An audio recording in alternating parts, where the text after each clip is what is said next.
Hello and welcome to Elecspo, and welcome to the first video of the full fat version of FM22. The beta is no more, the full version of the game is officially out. And while all the common folk are doing videos about giving non-league clubs £1 billion just to get them early clicks and hits ahead of everyone else, I'm going to do something completely different. I'm going to see how Eddie Howe gets on as Newcastle manager. I mean, I'll be doing the non-league videos in time, I'm not stupid, but I want to see how Eddie Howe will get on as Newcastle United manager. So let's dive into this simulation and see how the new Newcastle boss gets on at St James's Park. Right, here we are at the start of the simulation. Because of the timing of the database coming out, Newcastle don't have a manager, so let's change that and make Eddie Howe the new Newcastle United manager. He signed a 2.5-year deal with the club. He's there until the summer of 2024. He's already started taking training. Could be an exciting appointment. I mean, he's not the most exciting compared to some of the names that were linked. I mean, even Unai Emery, who came close, is a bigger name than Eddie Howe, but Eddie Howe could be a very, very sensible appointment for Newcastle United. There we are, it is official. Eddie Howe is the Newcastle United manager. Let's just change his contract slightly, make it until 2024 like it is in reality. But there we have it, as easy as that. Eddie Howe is managing Newcastle United. I mean, it wasn't quite as easy as that in reality, but you know, this is Football Manager, this isn't the real world despite what your thoughts in your head keep telling you.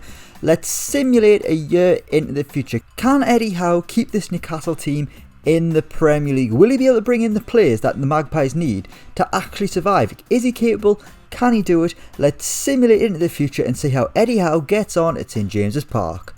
Okay, we interrupt this simulation on the 15th of February 2022 because Eddie Howe has lost his job. He didn't last a full year in charge of Newcastle United. On the 5th of February 2022, Eddie Howe was sacked just 194 days into his tenure as Newcastle United manager. Let's check the schedule out, see how they were getting on under the new boss. Things didn't start too well with a away defeat to Norwich. That was pretty poor. They eventually got his first win in the third game against Watford. Then there were a string of defeats. He's got a big win there against Arsenal, big wins against Leeds and West Ham away from home. A hat-trick of wins. He beat Burnley on the 2nd of December. He beat Man United on the 16th. And that was one of the final wins Eddie Howe got as Newcastle manager. His last win came on the 26th of December 2021 on Boxing Day at home to Southampton. But on the 5th of February, they lost 1-0 in the FA Cup to Manchester City. And then they sacked him. That's quite a strange decision. I mean, they weren't on a great run in the Premier League. I mean, I don't understand what did the FA Cup have to do with anything? I mean, up against Man City, were Newcastle ever going to win that game? No, probably not. Their priority is surviving in the Premier League. Let's see how they look in the Premier League table. They're sitting there in 14th place. They're 5 points clear of the relegation zone. I kind of feel like Eddie Howe's been a bit shortchanged here. This seems a little bit harsh. 26 games played, 8 wins, 4 draws and 14 defeats. I mean, to be 5 points clear of the relegation zone with just 12 games to go is fairly decent. I mean, yes, all those teams below him have got a game in hand, but I mean, even still, he's going to be outside of the relegation zone, so that's not too bad, to be honest with you. Let's see what kind of transfers he did, see who he brought in with the Saudi riches. Let's have a little look. I made it so they couldn't sign anyone in the summer because obviously they've already signed the players they can, so he had to wait until January, and he most certainly splashed the cash. He made a few sensible signings, getting Jesse Lingard, Harry Winks, Hamza Chowdhury, Andrea Kramaric from Hoffenheim, one of the most expensive signings at £23 million. Nathan Nandez, £31 million. Tilo Kehrer, bargain sign from PSG. And Jenna Dagenham from Getafe, big centre half. Some good signings there, but it just doesn't look like they've worked out for Eddie Howe. The stars for Howe seem to have been St Maximin, Almiron, Jamal Lascelles has been good, and that seems to be about it. I mean, no one else who's actually played a sustained run of games is getting higher than an average of 7. Callum Wilson's been scoring a fair few goals, 10 in 25. Perhaps Newcastle have just been hindered by the fact that they weren't able to get anyone in the summer and they had to wait until January. But Eddie Howe wasn't given enough time to actually work with the players he signed. He spent a fair wedge of cash in the January transfer window, upwards of £100 million. And he hasn't been given the chance to actually work with his new players. This seems like an incredibly short-sighted decision by the new Newcastle United owners. And you know what it is? I feel very, very sorry for him. Now Newcastle are going to have to find another new manager, and they've still got to navigate Premier League survival. Based on this, Eddie Howe, not the worst appointment in the world for Newcastle, but still not enough to actually keep him in the job. What I'm going to do now is I'm going to simulate until the end of the season, because I want to see who Newcastle actually replace Eddie Howe with. Let's do it. Let's go until the end of the season. Let's see how Newcastle get on with whoever is going to be their new manager. Okay, here we are at the end of the season, the 31st of May 2022. Newcastle brought in a big time manager to replace Eddie Howe. They got Erik ten Hag from Ajax, one of the most popular managers in European football today. Seems destined to go to an even bigger club than Ajax. He's working wonders in Amsterdam. In this football manager simulation, he's somewhat lowered his stocks to go to Newcastle, and it is massively backfired. That's because the Magpies have finished 18th in the Premier League, and in their first season with their new incredibly rich owners, they have been relegated to the Sky Bet Championship. It came down to the final day. Newcastle 37 points, Brighton 36 points, Crystal Palace surviving with 38 points. Crystal Palace beating Arsenal 2-0 on the final day to secure survival. As for Newcastle, they could only draw 2-2 with Southampton. If they'd won that game, they would have survived. Let's have a look at how it went. Actually, first things first, let's see when Ten Hag got the job. He was appointed on the 10th of March 2022, and incredibly, he actually only won one game as a Premier League manager with Newcastle. That came on the 14th of May 2022, a 3-2 win over Brighton. On the final day, it was still in their hands, survival was still an option. They played Southampton, but an 83rd minute equaliser from Armando Broja has relegated Newcastle to the Championship. This is, quite shocking, to be honest. Under Eddie Howe, things were going okay, but not amazing, but okay. Let's not beat around the bush here. They brought on Erik ten Hag on the 10th of March, and there was no new manager bounce. His final string of fixtures were relatively, pretty winnable, to be honest with you, especially with the players they've signed in January. To only win one game is absolutely appalling.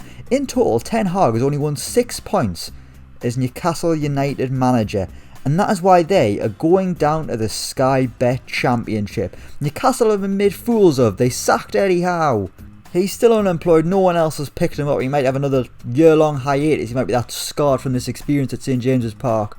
But Newcastle's decision is massively backfired. They've brought in a big name, Erik ten Hag, earning 46 grand a week. He got a contract until 2024 as well, just like Eddie Howe. He hopes fans will give him more time to turn things around, and my god, is he going to have to turn things around. Because this experiment's been quite interesting, to be honest with you. I never thought Newcastle would actually go down. I'm going to see how Newcastle get on in the Championship. Let's simulate a year into the future. Let's see if Erik ten Hag can turn things around for Newcastle, or will the disaster that has been Eddie Howe continue to haunt the Magpies. It wasn't Eddie Howe's fault, was it, to be honest with you? Ten Hag's been more of a disaster. Let's see how they get on in the Championship. Okay, here we are another year into the future, and Newcastle United are going straight back up to the Premier League. But only just. They've had to do it via the playoffs. Sheffield United and Brentford, absolutely amazing seasons from then. 105 and 102 points. Both of them teams going up automatically. Newcastle there in third, getting 97 points. The standard at the top of the Championship has been absolutely exceptional. Newcastle had to settle for a place in the playoffs. They beat Middlesbrough in the semi-finals, somewhat local rivals if you care what Middlesbrough fans think. Then they met Stoke in the playoff final and they won 2-1. Erik ten Hag has taken Newcastle United straight back up to the Premier League. Let's check that playoff final out. It was a 2-1 win at Wembley. When we look at this team that actually played in the playoff final, there's only Joe Willock, Almiron and Callum Wilson, who were current Magpies, who actually featured in this game. It looks like Newcastle have been brilliant in the Championship. A lot of wins. They didn't have the greatest start of the season. Christ, Ten Hag must have been public enemy number one. He got off to a winning start, then they lost to Reading, then they had a Tyne-Wear derby, the first one for years, at St James's Park. and they only went and lost it. They lost 3-2 to rivals Sunderland. An embarrassing result for Erik ten Hag, but after that they massively responded. They didn't taste defeat in the Championship until the 22nd of October, where they lost 2-1 to Stoke. What happened in the return Tyne-Wear derby at the Stadium of Light? Let's have a little look. It was a 2-1 win for Newcastle. Neil Maupay and Jesse Lingard with the goals. Let's have a little look at the transfers, see who Newcastle have brought in. They've still spent a fair bit of cash, even though they're in the Championship. They've brought in experience in Kolarov, Desciglio. They've got Daniel Amati from Leicester. Lazaro back for another spell with Newcastle. He was previously there on loan during the Steve Bruce era. They spent big money on Neil Maupay, great goal scorer in the Championship. They've got David Raya from Brentford, which is good considering Martin Dubravka had to leave for Hoffenheim. A fair few players have left as well. Hayden's gone, Shaw's gone, Manquillo's gone. Hendrick went out on loan, devastating. Dummett out, Clark out, Ritchie out, Saint-Maximin out. Fernandez, Shelvey, Joe Linton, Darlow, Woodman, Kraft, Longstaff, Ryan Fraser, even Andrzej Kramaric. So many players leaving Newcastle, but it is okay because the season has ended with promotion back to the Premier League. Jesse Lingard with 13 goals, he was the top goal scorer, just ahead of Miguel Almiron. The best player at the club was Miguel Almiron, 7.4 average rating.